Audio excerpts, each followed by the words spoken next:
Good evening student. मैं Arjun sir आज आपके लिए क्लास 12 का हिंदी चैप्टर का नाम है करबक, जिसके कवि हैं मलिक मोहम्मद जैसी।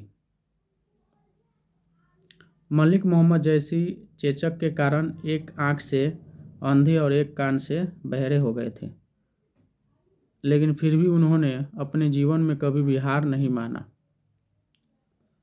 और उनके द्वारा लिखे गए कविते को जब दूसरे व्यक्ति पढ़ते थे या रूपवान व्यक्ति पढ़ते थे तो वो भी उनके सामने आकर उनके चरणों को स्पर्श करते थे। चलिए आज हम लोग इस कविता को पढ़ने जा रहे हैं। देखिए वो क्या कहते हैं।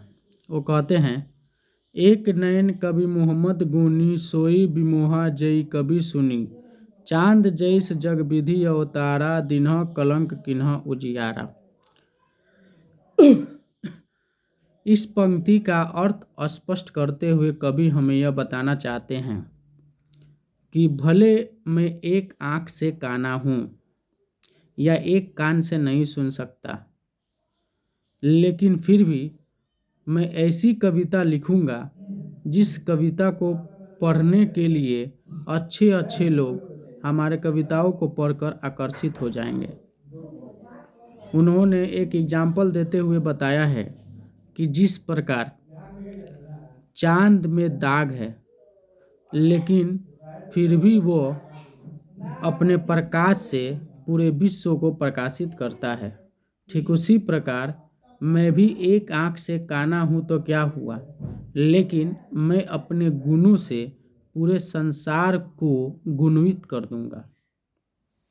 ठीक है, आगे चलते हैं। जग सूजा एक नैना, उआ सुख अस नखत माहा, जोलही अम्बही डाम न होई, तौलही सुगंध बसाई न सोई। उन्होंने एक और एग्जाम्पल देते हुए ये बताया है कि मैं एक ही आँख से इस पूरे संसार को देख सकता हूँ। ठीक उसी प्रकार जिस प्रकार जब तक आम के पेड़ में मंजरी नहीं लगती है, अर्थात जब तक आम नुकीला नहीं होता है तब तक उसमें सुगंध नहीं आता है, ठीक उसी प्रकार मेरे अंदर जब तक गुण नहीं आएगा यह संसार मुझे पसंद नहीं करेंगे, लेकिन जिस दिन मेरे अंदर यह गुण आ जाएगा, मैं चाहे जितना भी कुरूप क्यों ना हो, यह संसार मुझे जरूर पसंद करेंगे। आगे, किन्ह समुद्र पानी जो खारा, तो अति भरेऊ असुज अपारा, जो सुमेरु त्रिशूल विनाशा, भा कंचन गिरी लाग आकाशा। कवि ने यह बताया है कि समुद्र का पानी जो है खरा होता है, मतलब नमकीन होता है, और उसके गहराई का पता कोई भी नहीं लगा सकता है। ठीक उसी प्रकार जिस प्रकार सुमेरु पर्वत पर जब शिव जी ने अपने त्रिशूल का प्रहार किया था तो वो सुमेरु पर्वत सोने का बन गया था। कहने का अर्थ यह है कि अगर दुर्जन व्यक्ति भी अच्छे व्यक्ति के साथ रहे तो उसके अंदर भी अच्छाई का गुण आ जाता है और वह सुधर जाता है। जौलही घड़ी कलंक ना पारा, कांच होई नहीं कंचन कारा। कवि ने यहाँ पे सोने के बारे में बताया है। वो कहते हैं कि जब तक सोना को आग में नहीं तपाया जाता है तब तक उसमें चमक नहीं आती है। ठीक उसी प्रकार जो मनुष्य अपने लक्ष्य की प्राप्ति करने के लिए जब तक कठिन परिश्रम नहीं करता है तब तक उसे अपने लक्ष्य की प्राप्ति नहीं होती है। करबक 1 का लास्ट पंक्ति आप लोग सुनिए। एक नयन जस दर्पण औ तो ही निर्मन भाव, सब रूपवंत गही मुख जेवही कई चाव। कवि ने यहाँ पे अपने एक आँख की तुलना दर्पण से की है।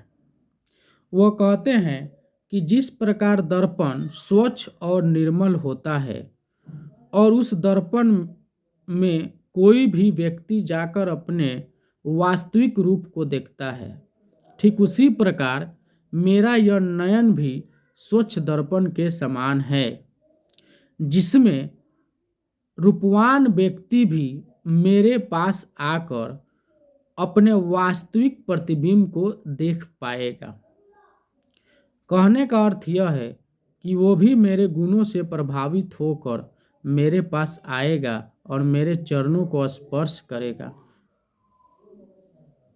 तो ये था दोस्तों करबक 1 का अर्थ। अब हम लोग चलते हैं करबक 2 में कि करबक 2 में लेखक ने क्या बताया है। देखिए, मोहम्मद यही कभी जोरी सुनावा, सुना जो प्रेम पीर गा पावा, जोरी लाई रक्त के लेई, गाढ़ी प्रीति नयन जल भेई। कवि ने यह बताया है कि मैंने एक प्रेम के पीर की कविता को लिखा है और इस कविता को लिखने के लिए मैंने रक्त का गोंद बनाकर, रक्त का मतलब होता है खून और लेई का मतलब होता है गोंद, मैंने अपने खून का गोंद बनाकर उसके लाइनों को आपस में जोड़ा है। और इतना ही नहीं बल्कि मैंने अपने आँखों के आंसू से उसको सींचा है। आगे, अवमन जानी कबित अस्किनहा, मकू य रहे जगत महचिनहा, कहाँ सो रत्न सेनी अस राजा, कहाँ सुआ असी बुद्धि उपराजा। उन्होंने कहा है कि यह संसार मुझे मेरे कविता के माध्यम से पहचानेगी। मैं जो कविता लिख रहा हूँ इस कविता के माध्यम से ही यह संसार मुझे पहचानेगी और जानेगी। किस प्रकार? कवि ने पूछा है कहाँ सो रत्न सेनी अस राजा, मतलब वो वीर रत्नसेन आज नहीं है। कहाँ सुआ असी बुद्धि उपराजा, वो सुआ राजा भी नहीं है जो बुद्धि के लिए जाने जाते थे। कहाँ अलाउद्दीन सुल्तान, वो अलाउद्दीन सुल्तान भी नहीं है। कहाँ राधो जई किन्ह बखानू, लेकिन फिर भी आज लोग उनके नामों को जानते हैं। क्यों? क्योंकि उनके पास गुण था और उन्हीं गुणों के कारण आज हम लोग उन्हें जानते और पहचानते हैं। ठीक उसी प्रकार मेरे इस कविता के कारण ही लोग मुझे याद करेंगे। कवि का यही कहना है। आगे चलते हैं। कहाँ स्वरूप पद्मावती रानी, उन्होंने यह बताया है कि सिंहली द्वीप की जो राजकुमारी थी रानी पद्मावती पृथ्वी की सबसे खूबसूरत रानी थी।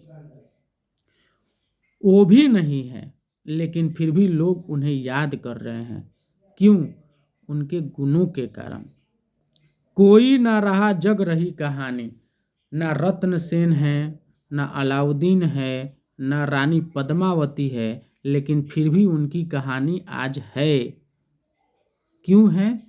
उनके गुणों के कारण। धनी सो पुरुष जस कीर्ति जासु, फूल मरे पे मरे ना बासु। उन्होंने एक एग्जाम्पल देते हुए ये बताया है कि फूल तो झड़ के नष्ट हो जाते हैं लेकिन उसकी खुशबू रह जाती है। ठीक उसी प्रकार मानव इस दुनिया से चला जाता है लेकिन उसके गुण इस दुनिया में रह जाते हैं और लोग उन्हें याद करते हैं।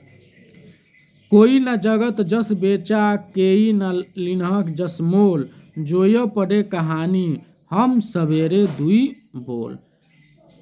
अंत में कवि ने यह बताया है कि जो भी लोग हमारे इस कविता को पढ़ेंगे वही लोग हमें जरूर याद करेंगे और इस प्रकार मैं कुरूप होने के बावजूद भी इस संसार के लोग मुझे क्या करेंगे?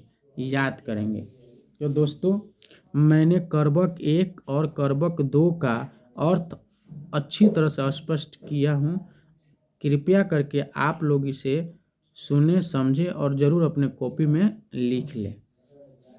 Thank you for watching the video.